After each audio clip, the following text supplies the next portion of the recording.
right, it's 9:30 on a Monday night. What a great time for a live.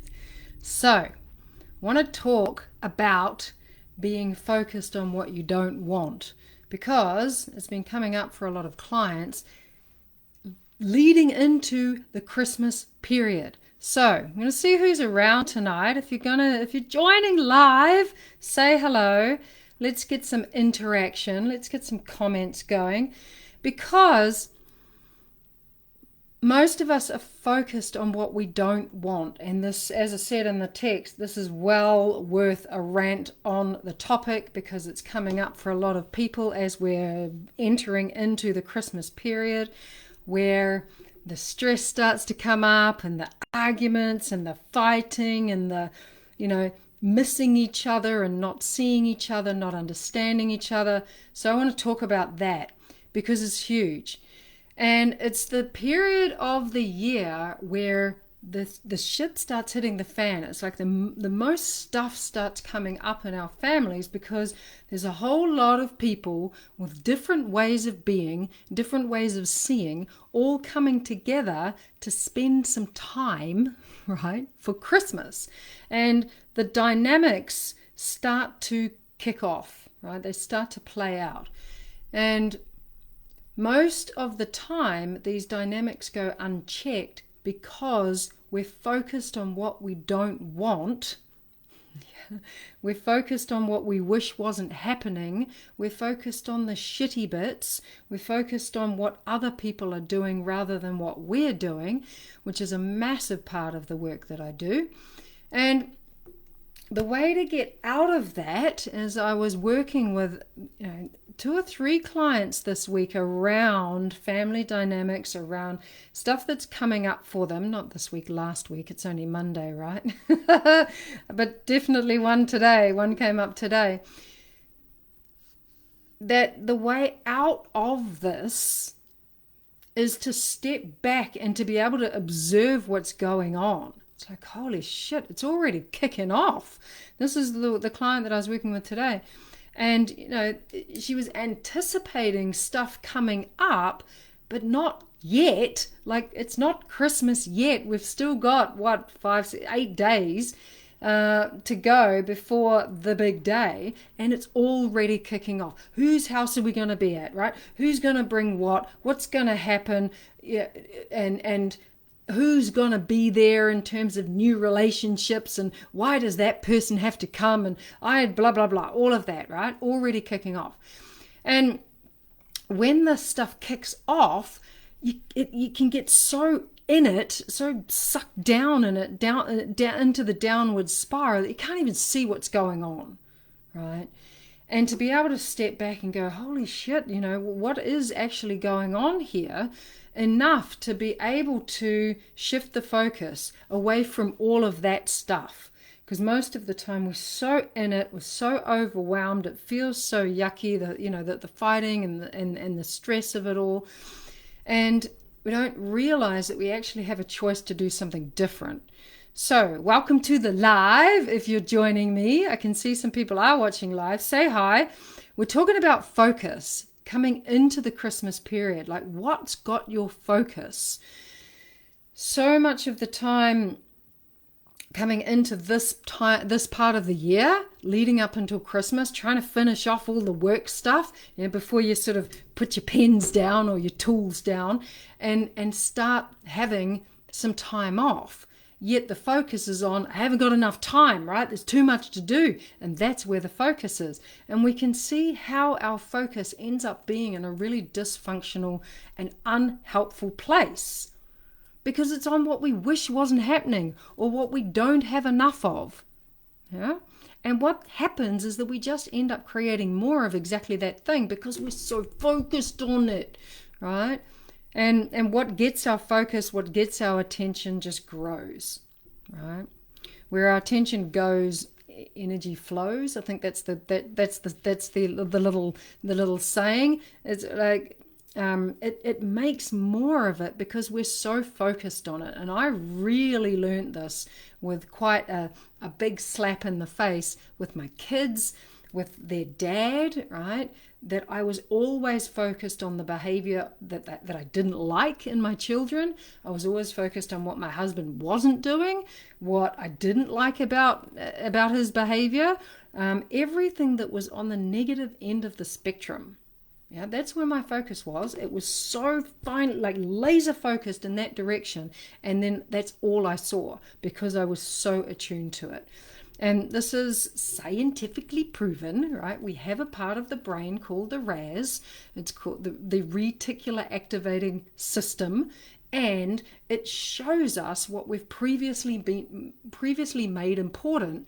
So if we've previously been making a whole lot of negative shit and a whole lot of stuff that we wish wasn't happening, and the stuff that we wish we could change and that's bad and wrong, if that's all the stuff we've been focused on, then that's what our RAS is going to show us, right? It's a part of the brain that filters out the information that we don't need. And I the way that I language this, because the RAS can get a bad rap, like the ego and these other things that we kind of judge and make wrong. I think the RAS is really great because it filters out a whole lot of information so that my brain doesn't explode, right? Because you think about it, we're overwhelmed as it is, and our RAS filters out a huge majority of the information, all the bits of information that are out there, which is a really good thing, right? It's not so great though if it's focused on all the shitty bits, but we can focus it in a different direction. And that's what I'm talking about in the text below this video or wherever it is that intention can help us to redirect our focus, our attention, our energy into a different direction, right? So, and as I said, this is exactly what I did with my mum, yeah, a couple of Christmases ago, after some pretty solid boundary setting, because this has been a work in progress with my beautiful mum, is to have solid boundaries because we're so different. Yeah, like I was sharing this with my client this morning. Her house is immaculate, right? There is nothing out of place. Everything's clean, everything's tidy. And let's just say my house isn't like that. I have a bit more of a relaxed attitude to the home. And every time my mother comes over, she starts picking up things and she starts tidying things and dusting things. And, you know, she's one of those beautiful people who pick lint off your top and, you know, put your hair behind your ear and tell you about things that she notices. Yeah, like, oh, did you know your shoes are dirty? And, oh, you've got threads coming off that skirt. And, you know, she notices all of this because she has a massive need to be perfect belief running, which I had running the show for years as well. Didn't quite translate into having a tidy home though. So yeah, anyway, I've been navigating, brushing up against this belief for a long time and learning how to not give a shit, right? To not care what people think so that I can have my house the way that I want it to be, so that I'm not having to clean it all the time and have everything perfect. So this Christmas that I'm talking about, my mum was going to come over for Christmas at our place. And I'd been talking with her about the judgment, right? About the comments, yeah, which I now know are the way that she loves me. I just couldn't receive it as love because it wasn't the way I wanted her to love me. And I wrote a post about this a short time ago. Because the way that she measures love and the way that I measure love are two completely different things. It's like we're measuring them with two different measuring sticks and they're never going to match up. But now that I know that that's the way that she loves me, but also alongside that, I put some boundaries in, right?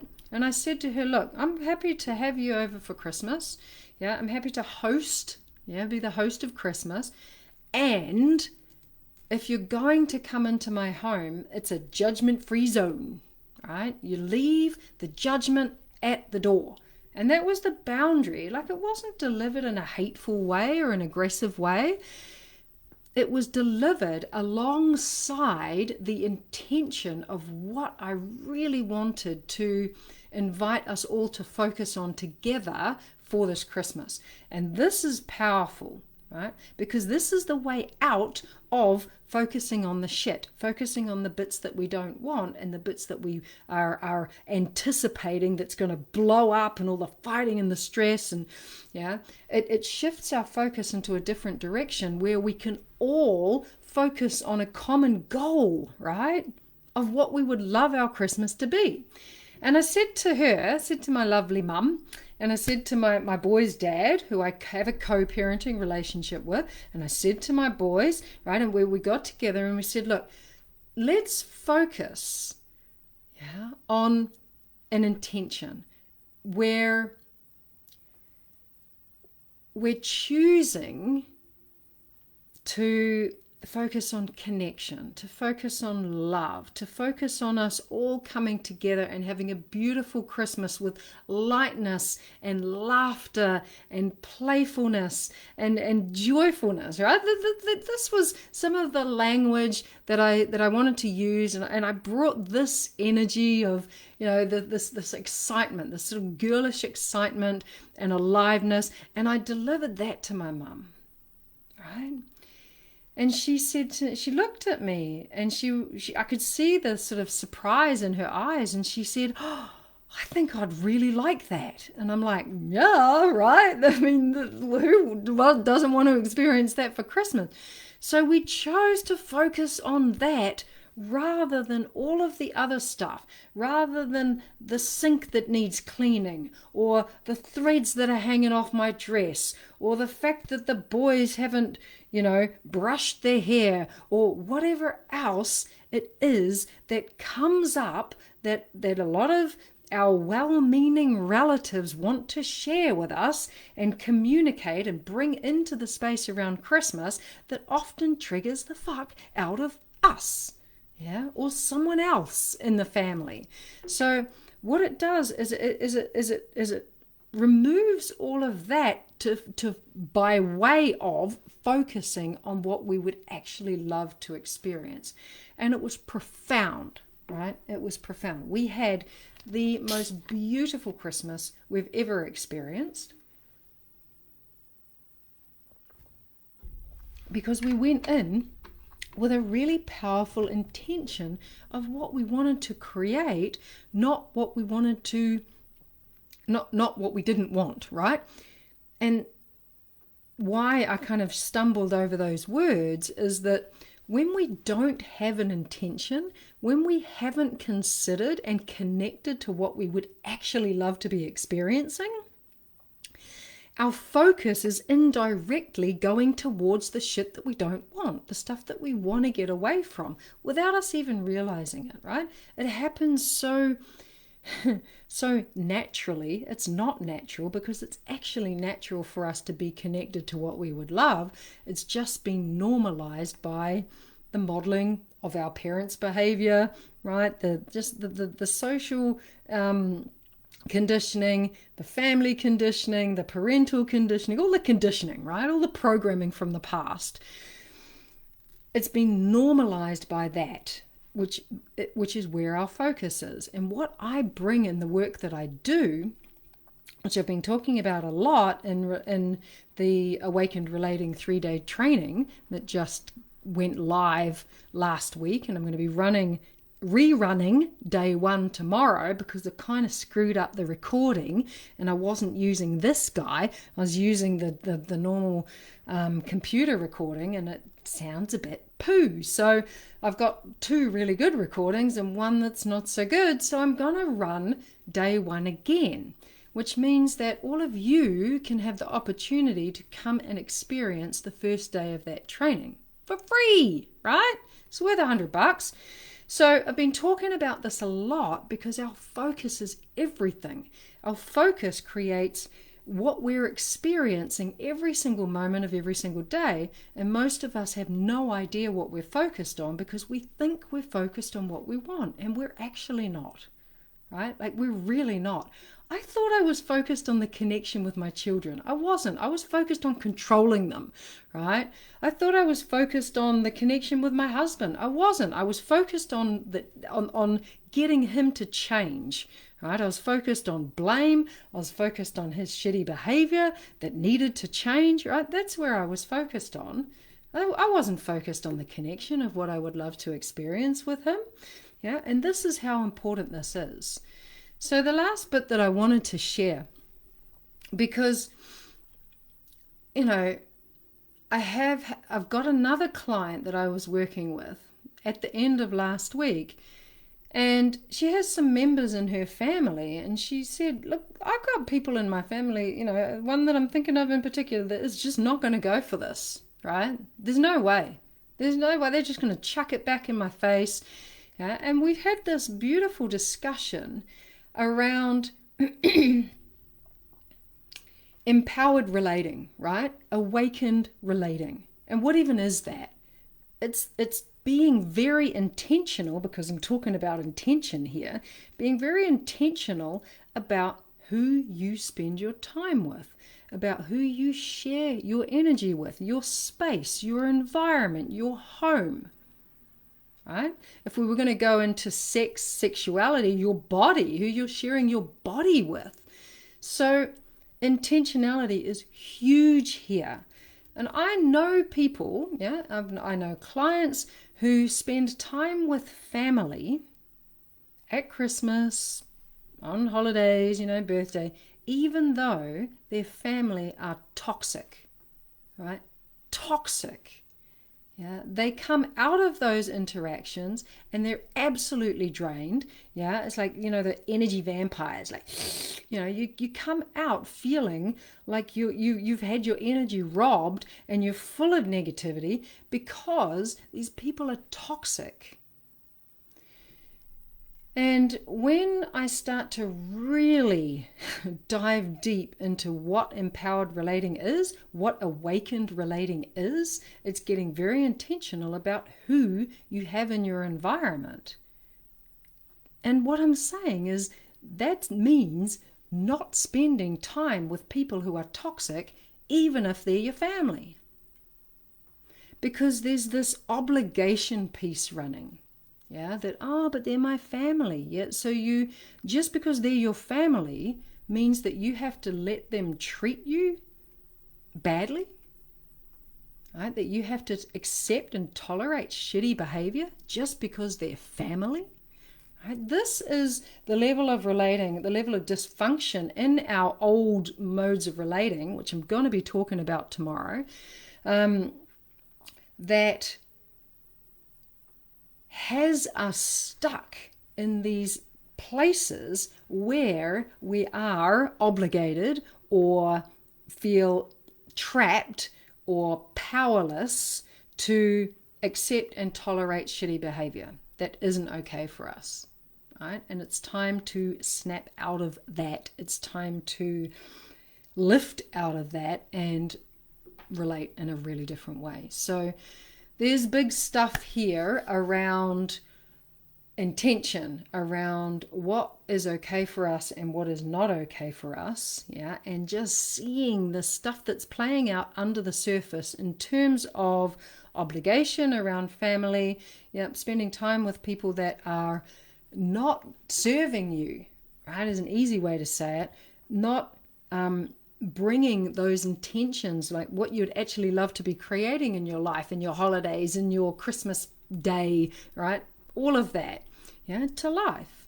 So intention is a very, very powerful thing. I'm going to be talking about intention. I'm going to be talking about focus tomorrow. I'm going to be talking about dysfunctional relationship modes. I'm going to be talking about the stuff underneath the surface.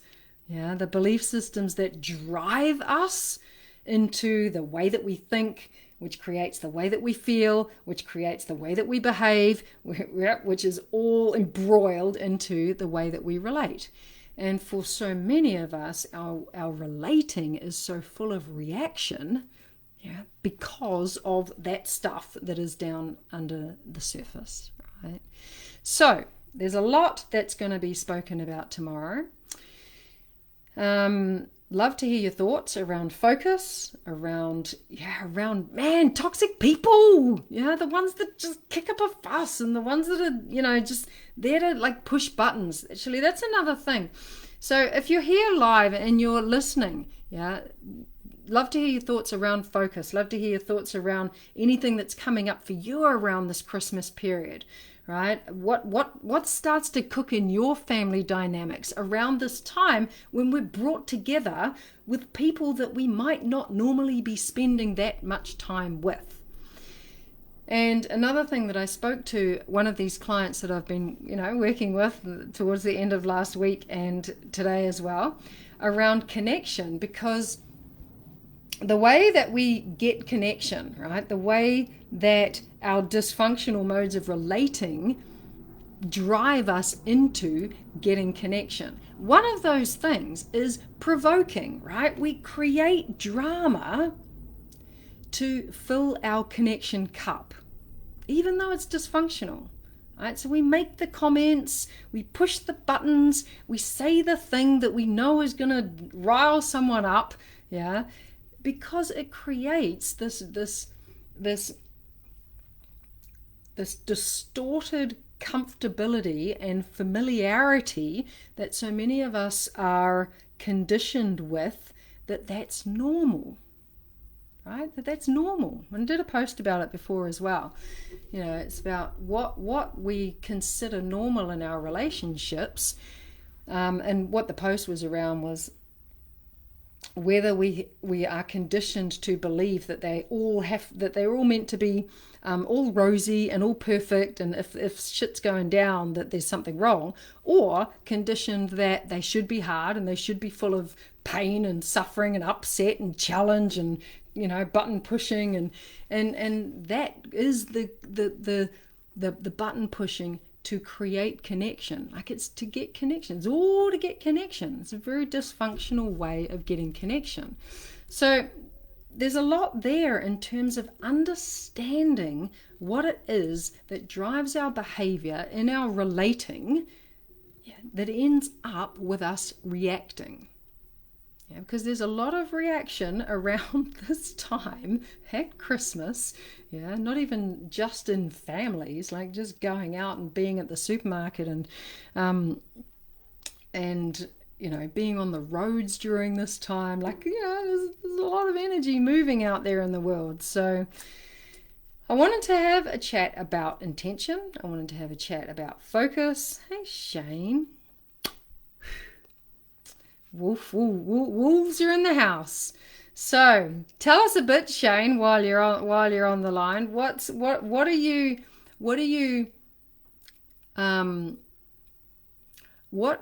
one thing you're concerned about coming into the Christmas period with family, and what's one thing that you are going to set as an intention so that you can shift the focus? Would love to hear from you, because you're here, and the other viewers that are live as well. It's like, being able to notice what it is that you're unconsciously focused on.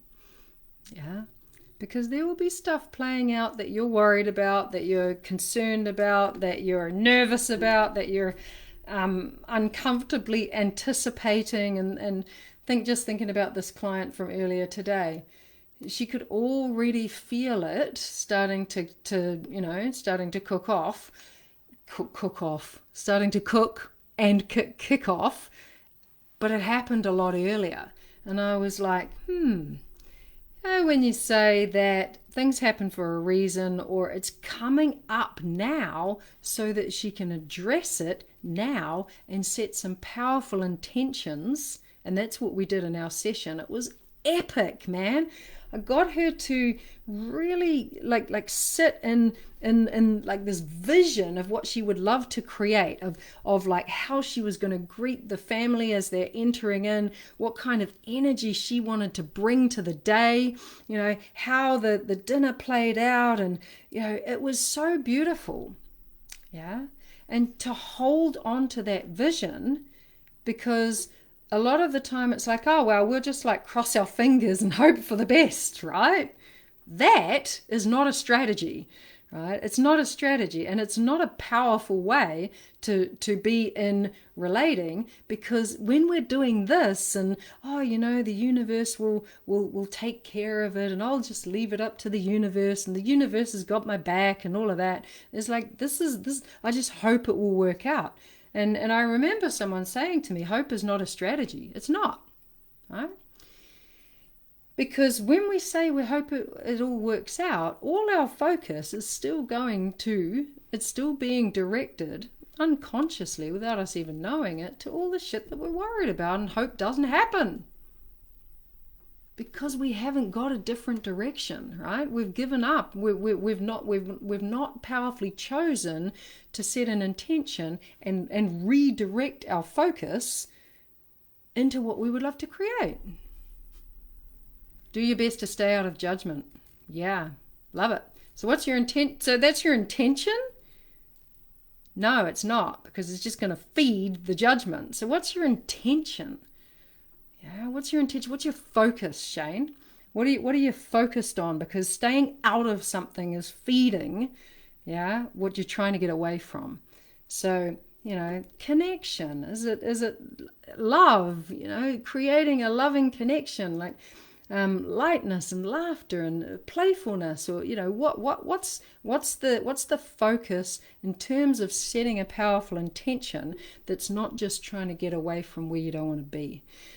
Because you might have jumped on a little later, I was talking about how my mother would come in with a whole lot of judgment, and I said to her, just leave the judgment at the door. This is what we're all going to focus on as the intention for this beautiful day. And it was all of those other things. It was connection, it was laughter, it was lightness, and we got it, right? We got it. We had a beautiful, beautiful Christmas. So I would love to hear from you, Shane, if you're still there. What's your intention? Your intention for the day? Because once we've got that, once we're focused in that direction, we're going to create it, right? We're going to create it. Because when everyone holds to that, and even, this is the beautiful thing about intention, even if someone's there that's not involved in the intention, right, and even maybe they start kicking off and something comes up, right, you can still hold that intention. It only takes you. I mean, it's amazing if you can get everybody involved, but you hold that intention because you have the capacity to change what's going on. And I remember the example that I used with my client in the session today was with my co-parent. Sometimes we get in these sticky conversations and, the past is coming into it, and because we've got a history and, we've got a past together, and we're clearly not living together and in relationship because we couldn't do that. Yeah, we couldn't parent together, so we're parenting separately. And sometimes we get in it, and I sort of have to step back and go, hang on a minute, hang on. What's the common focus here? Well, what's the end result that we're both connected to? Our boys, right? Our boys. We love our boys, right? That's our common vision. Yeah. What is the best thing with the best outcome for our boys? And that brings us back into the vision, right? And everything else, and this is the magic, right? This is the magic. Everything else just falls away. Everything just falls away, because now we're connected again. We're connected with the focus on the common vision, that the best interests of our boys is what we are both connected to. And everything else, all that other stuff that we were kind of throwing at each other, just falls away because it's irrelevant now. And that's the magic, right? That's the magic of focusing on a common vision. Yeah, it's magic. It's gold.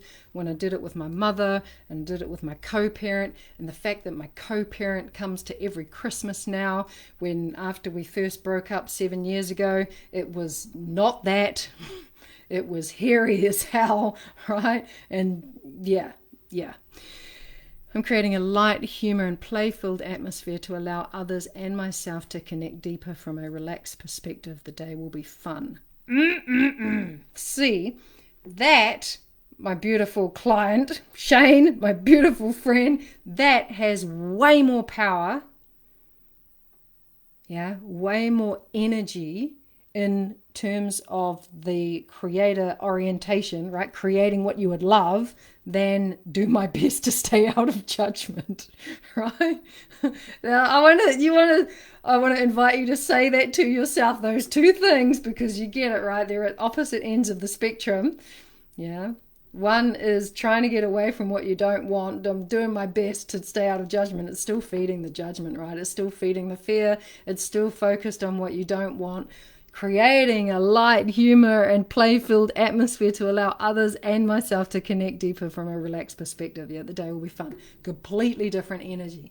And now it's up to you to sit in the vision of that, right? And the energy of that and the emotion of that and how it feels for you, and bring that, right? And bring it.